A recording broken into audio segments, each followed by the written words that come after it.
Olá, seja bem-vindo mais uma vez nesse canal. Eu me chamo Delton, sou pastor da Igreja Batista Missionária aqui em Porto Alegre e encorajo você a permanecer ligado, porque Deus tem algo especial para o seu coração.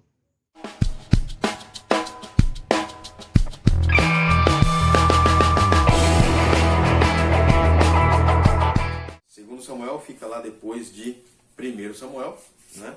Capítulo 3, versículo 1. E na minha palavra, na minha Bíblia, está escrito assim: a guerra entre as famílias de Saul e de Davi durou muito tempo.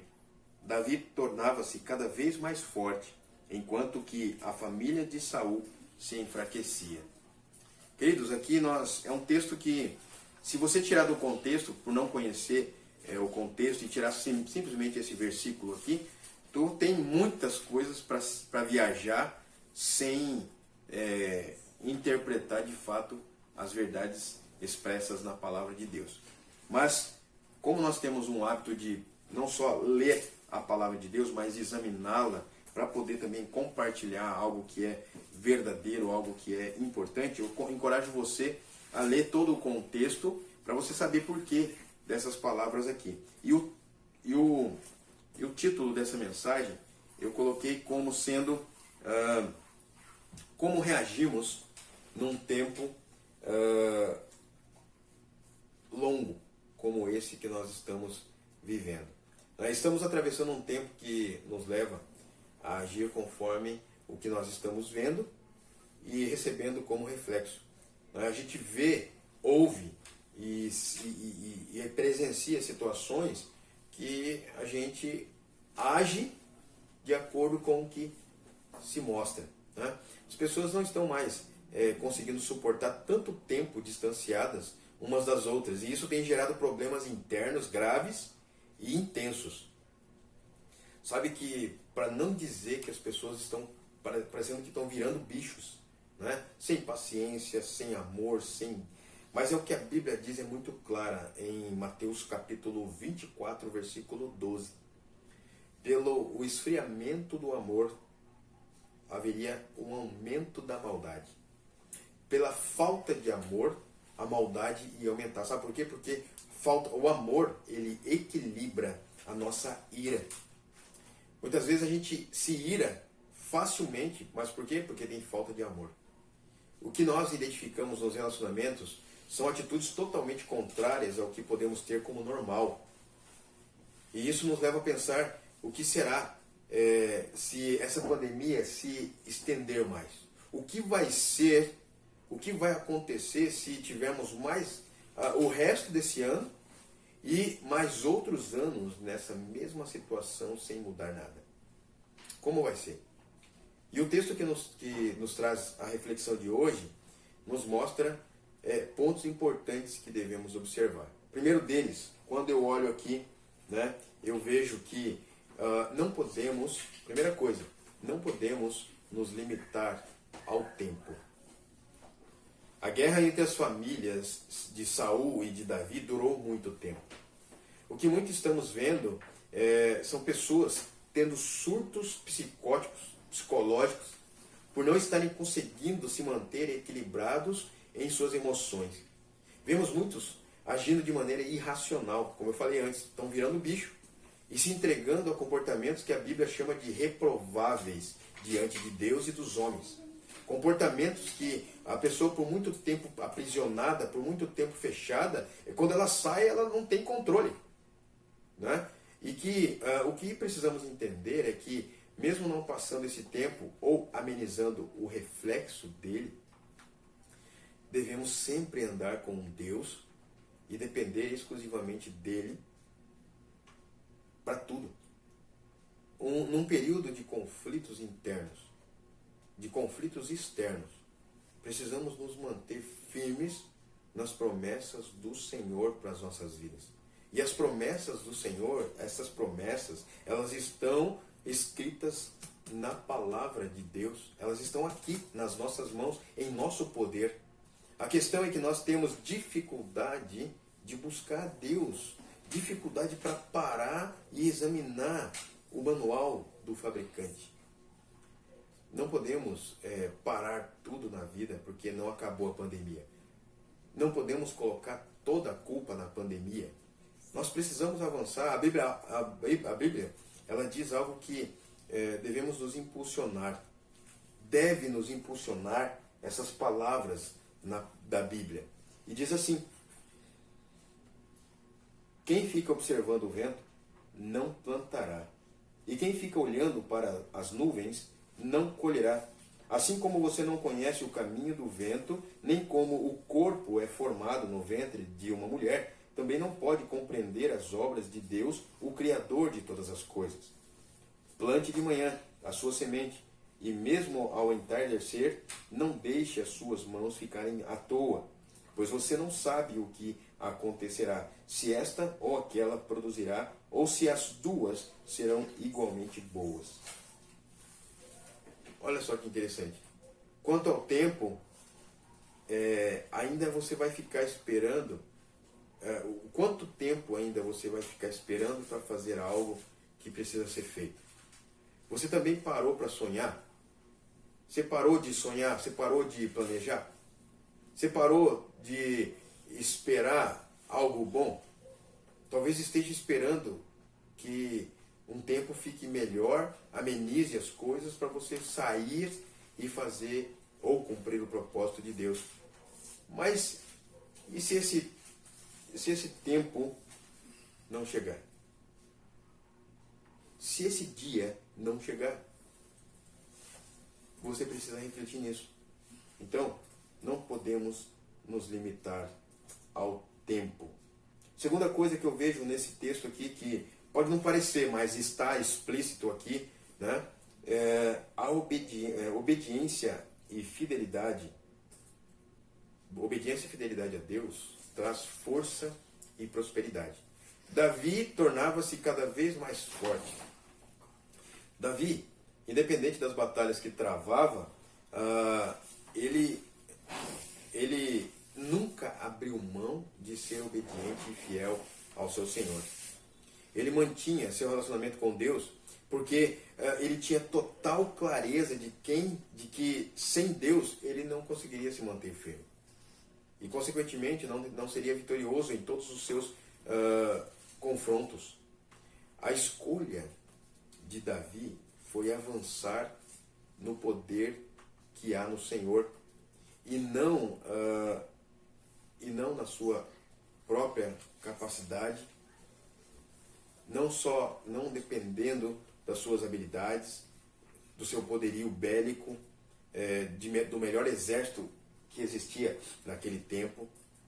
Ele tinha o Senhor que lutava por ele. Nós podemos viver isso também, meus queridos. Nós podemos viver isso também claramente, né? Podemos escolher obedecer e ser fiéis a Deus e colher os frutos disso. Uma vida cheia de Deus traz vitórias em todas as áreas das nossas vidas e isso nos traz proteção. Uma vida cheia de Deus traz vitórias em todas as áreas de nossas vidas e isso nos traz proteção. Porque quando estamos à mercê do Senhor, Ele mesmo trabalha em favor dos seus. Ele mesmo trabalha em favor de cada um de nós, né? Você precisa entender que a sua vida ela está guardada em Deus. A sua vida ela está totalmente depositada no Senhor, né? E uma das coisas que eu e você também podemos perceber do Senhor é que cada passo que eu e você damos, esse deve ser respaldado no Senhor. Davi, ele não abria mão de buscar a Deus, de ser fiel ao Senhor. Ele fazia isso porque ele entendia que Deus é o Senhor da sua vida. Ele fazia isso porque ele entendia que Deus era tudo o que ele precisava. Ele era temente a Deus, não pelas vitórias que Deus dava a ele, mas pelo processo que ele vivenciava com o Senhor, pelas coisas que ele vivia com o Senhor, né? E outra coisa que nós podemos ver nesse texto também, o verso, né, 1, ele fala pelo menos 3 coisas importantes. E a terceira é a rebeldia e a iniquidade traz enfraquecimento e destruição. Quando nós vemos que a obediência e fidelidade a Deus traz força e prosperidade, a rebeldia e a iniquidade traz enfraquecimento e destruição. Se você perceber aqui, o texto diz, né, a guerra existia entre essas duas famílias, famílias de Davi e famílias de Saul. Davi, ele mostrava obediência, submissão, humildade e total temor a Deus. Saul, ele mostrava rebeldia, ele mostrava desobediência e iniquidade, que levava ao enfraquecimento. Tanto é que ele não permaneceu no trono de Deus, né? Saul, ele negligenciou praticamente todo o tempo do seu reinado, né? Ele não deu, agindo de maneira insensata e imprudente. Ele, por sua impetuosidade, ele acabou ficando descontrolado e desequilibrado frente a um reino de batalhas intensas. Era necessário ele ser um homem de confronto, mas um homem sábio, um homem estratégico. Ele resolveu agir por conta própria e teve muitos fracassos ao longo de 42 anos de reinado, quando ele reinava Israel. Ele escolheu agir com rebeldia e permitiu que a iniquidade permanecesse no seu reino. Ele não removeu, ele não teve a sensibilidade, o discernimento de remover as coisas que iriam atrapalhá-lo. Queridos, você precisa remover toda e qualquer situação que atrapalha você de avançar no Senhor. A Bíblia declara algo muito profundo e que é certo e que precisamos prestar atenção. Veja bem, Provérbios 29, 1. Quem insiste no erro, depois de muita repreensão, será destruído sem aviso e irremediavelmente. Saul foi um homem insensato e rebelde diante do Senhor. Ele também foi conivente à idolatria e à feitiçaria. Isso trouxe consequências desastrosas para o seu reinado e para a sua família. Esse tipo de atitude gera enfraquecimento e destruição. Esse tipo de atitude gera morte. A vida de Saul foi indo de mal a pior e ele acabou se suicidando. Olha que coisa. Uma pessoa que vive se rebelando com Deus, ela está gerando para a sua própria vida a destruição. Ela está trazendo para si mesmo a condenação. Uma vida de desobediência tem como motivação principal, sabe o quê? O orgulho no coração. A pessoa não abre mão do que pensa e avança nisso, independente se está certa ou não. Geralmente são pessoas implacáveis, pessoas que não compartilham o que pensam, pessoas que vivem só no seu mundinho, pessoas que nem deixam ninguém, que não compartilham o que pensam e nem deixam ninguém expor o que pensa sobre ela. Olha, se porventura você se encaixa nessas características, se arrependa e volte-se para Deus, que tem poder para transformar o seu ser enquanto há tempo. Não permita ser enfraquecido pelo inimigo. Não permita que o inimigo avance contra ti e tenha vitória sobre ti. Avance para o que Deus deseja para a tua vida. Não deixe o inimigo dar o passo de te levar junto. A Bíblia diz, não deis lugar ao diabo. A Bíblia fala que nós podemos depender do Senhor em todas as coisas e nele podemos ter a vitória. Que você entenda a respeito do que Deus espera de ti. Nós não podemos nos limitar ao tempo A obediência e a fidelidade a Deus traz força e prosperidade. E, por fim, a rebeldia e a iniquidade traz enfraquecimento e destruição. Aqui está para você escolher. Existe um tempo em que nós estamos vivendo. Esse tempo é um tempo difícil, sim. Mas é um tempo em que vai revelar muitas coisas sobre ti e sobre o que você espera.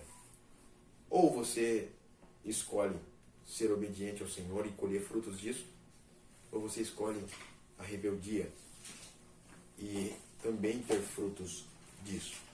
Que Deus esteja no controle da sua vida. Que Deus esteja trabalhando no seu coração e mudando a sua história. Que Deus possa te dar a total clareza do que realmente você precisa viver nesse tempo, do que realmente você precisa ser nesse tempo. Espero de verdade que você tenha sido abençoado com essa palavra. Compartilhe com seus amigos, com seus familiares e com todas as pessoas que você acha que necessita de uma palavra. E não deixe de compartilhar a página da igreja e curtir também o nosso canal no YouTube. Que Deus abençoe a sua vida em nome de Jesus.